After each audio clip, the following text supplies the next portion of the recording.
Hello, everyone, and welcome to the Jeffrey Epstein Show. I'm your host, Bobbycapucci, and this is a morning update.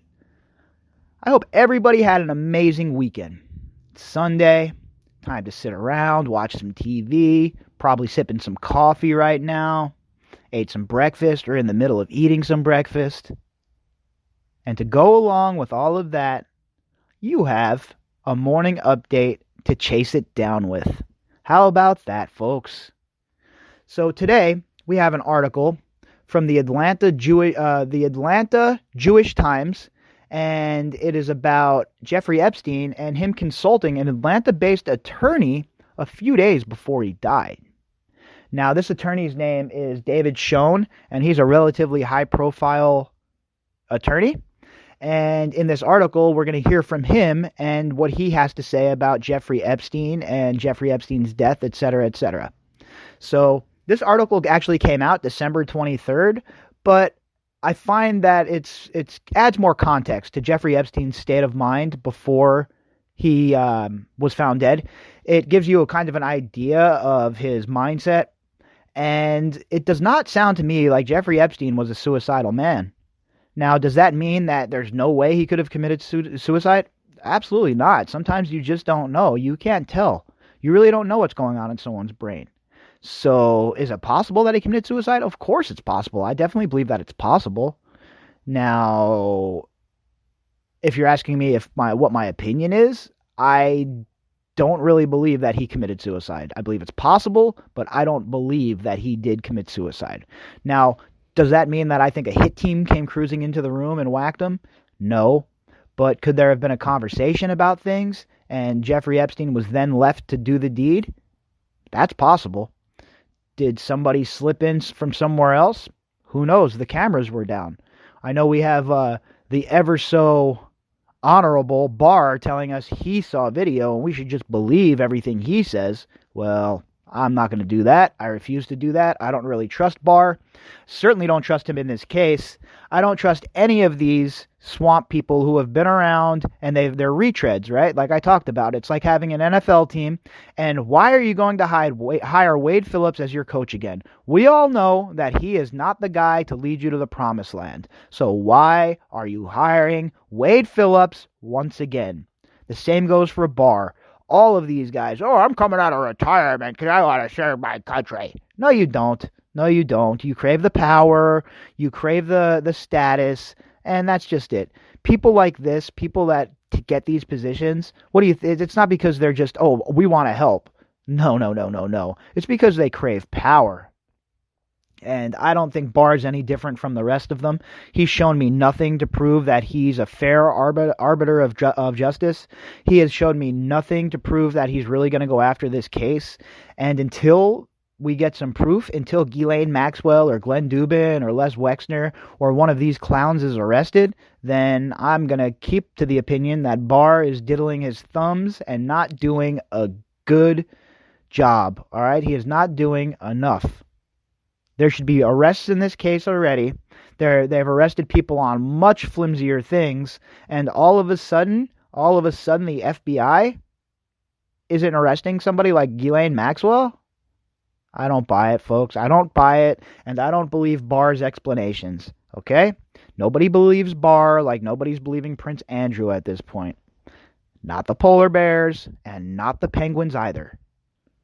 So if the FBI and the Justice Department want to rebuild their credibility, a good way to start is by being truthful with the people. Okay, this is not national security information here. This isn't, classified documentation. These are people that are being tried or have been tried or sued in the court of law, and then that should all be public record. But of course not. When you're rich or you're famous or you're protected by the intelligence agencies, you have a different set of rules that you can live by, while the rest of us are forced to live our lives in exact lockstep as these devious sons of bitch tells us. All right, with their silly laws and their just nonsense that favors the elite when it comes to court cases. They act like we're not onto them, but everybody is onto them. Everybody at this point knows that the justice system is broken. Everybody knows that we need reform, and anybody who's fighting against that, is absolutely, positively ignorant to what is going on. All right, so let's get to this article. If you'd like to contact me, you can do that at bobbycapucci@protonmail.com. That's BOBBYCAPUCCI@protonmail.com. I'll get back to your emails as soon as I can. I have a ton of them right now. I'm trying to weed my way through them one at a time. So I will get back to you as soon as I can. All right, the article. Jeffrey Epstein consulted Atlanta attorney days before death. That's the headline. And the author is David Schechter. Of all the strange twists in the Jeffrey Epstein story, one involved Atlanta resident and criminal defense attorney David Schoen.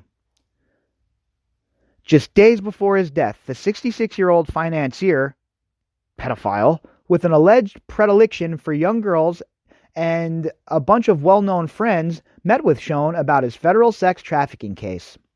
It was just the two of us in a room, though other people came and went during their 5-hour-long August 1st meeting, Schoen said soon after. We talked about the future, all sorts of plans for the case, things he hadn't thought about before. He was very upbeat, eager to go. I've heard from other people who told me how much that meeting meant to him. All right, so does that sound like a man who is ready to commit suicide, folks? Upbeat, eager to go, plans for the case, the future. Sounds like a man that's getting ready to commit suicide? It does not sound like a man who is getting ready to commit suicide to me. Several days after Epstein's death on August 10th, Schoen told the AJT that based on the tone of that conversation, he was skeptical about the circumstances of the death. I don't believe it was suicide. I think someone killed him. I don't like to speculate. I'm not a conspiracy theorist, he said. Well, I mean, at the end of the day, I don't even care about being labeled as something like that. If I have questions that haven't been answered, I'm going to ask those questions. And if these knuckleheads want to start throwing around words like, "Oh, you're a conspiracy theorist," whatever, who cares? We all know this. We all know the score. Everyone who's been following this case knows the score. Everybody knows that we've entered the cover-up phase, right? And this guy, this lawyer, Schoen, talked to Jeffrey Epstein right before his death. And according to Schoen, Epstein seemed very upbeat, very eager and ready to fight this case. And then he just kills himself? It really doesn't make sense to me, folks. The New York City medical examiner ruled after an autopsy that the death was a suicide and rejected suggestions Epstein was murdered. 4 months later, Schoen remained more than skeptical. I think that the definitive findings by the independent medical examiner I had attend the autopsy further support my view based on anecdotal evidence that Mr. Epstein did not commit suicide, Schoen said to the AJT in early December. Dr. Michael Baden is probably the most respected medical examiner in the world, and he has now said that after performing over 20,000 autopsies over more than 5 decades, he has never seen the injuries he saw in this case consistent with a suicide. These injuries were from someone crushing his throat. And now remember, folks, how Epstein supposedly committed suicide. It was a soft hanging from the top bunk using bed sheets. Now we come to find out that not only bed sheets were in there, but there was an electrical cable in his cell. So let me ask you a question. If you had a extension cord or just bed sheets and you were gung-ho on killing yourself, which would you use? Which would almost guarantee the result, whereas the bed sheets are nowhere near as strong? So I don't know about that either. In November, 2 guards at the Federal Metropolitan Correctional Center were indicted by a grand jury on 6 counts related to falsifying prison records after allegedly spending time on the internet and in a common area some 15 feet from Epstein's cell. Epstein was not checked on from approximately 10:30 p.m. on August 9th until 6:30 a.m. the next day, when he was found dead. What in the hell was going on in this prison, folks? What were these people doing? What sort of culture is in place at these correctional facilities? Should we have a closer look at that? How about maybe an audit of the whole entire operation? How about the Inspector General views the whole entire operation? Epstein had pleaded not guilty and faced up to 45 years in prison if convicted, to a single count each of sex trafficking and conspiracy, as outlined in an indictment unsealed July 8th in U.S. District Court for the Southern District of New York. He had been arrested July 6th at a New Jersey airport when he returned aboard his private plane from Paris. At a July 18 court hearing, Epstein was denied bail. A trial date was expected to be set for 2020. The New York indictment alleged that, over the course of many years, Jeffrey Epstein, the defendant, sexually exploited and abused dozens of minor girls at his homes in Manhattan, New York, and Palm Beach, Florida, among other locations.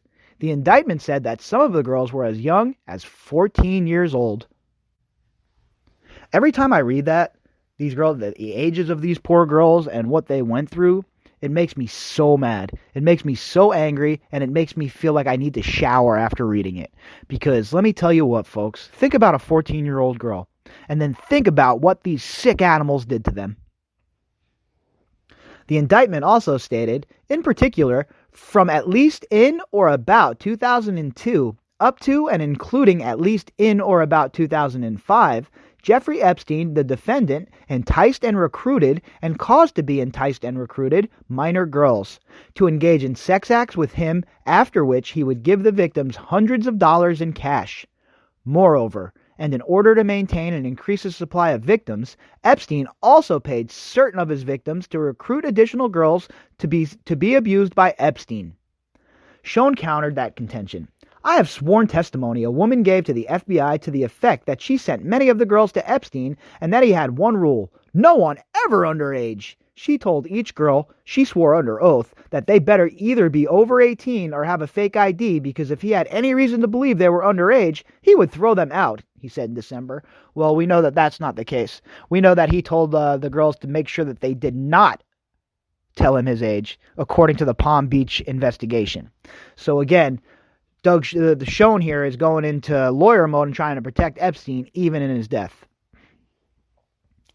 Over the years, Epstein's well-known friends included at various times President Donald Trump, former President Bill Clinton, former Israeli Prime Minister Ehud Barak, attorney Alan Dershowitz, and Prince Andrew, son of Queen Elizabeth, who has given up his royal duties for the foreseeable future because of his links with Epstein.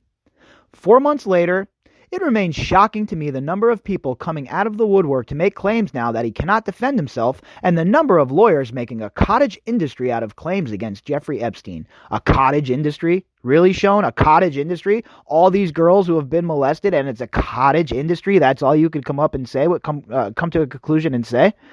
You're pretty gross, dude. This is another guy that I would never, ever, ever, ever want as my lawyer. It's just dirty. It's just dirty. Schoen said, I have never seen a case like this before, in which the presumption of innocence was universally abandoned. I actually kind of agree with that, not so much as this case, but you have to, everyone who is accused of something like this, of course you have to have the presumption of innocence, right? We can't just be like, all right, that's it, you're involved. Now, what we can do is, when the original accusations are made against people, what I do is I always wait for more information. So I don't know how Schoen can say that there's not enough information to give credence to these claims. We have so much evidence. The Palm Beach investigation as the number one hanging bit of evidence over Epstein's head. That Palm Beach investigation was thorough as hell, folks. That investigation should have sent this dude to prison for his whole life.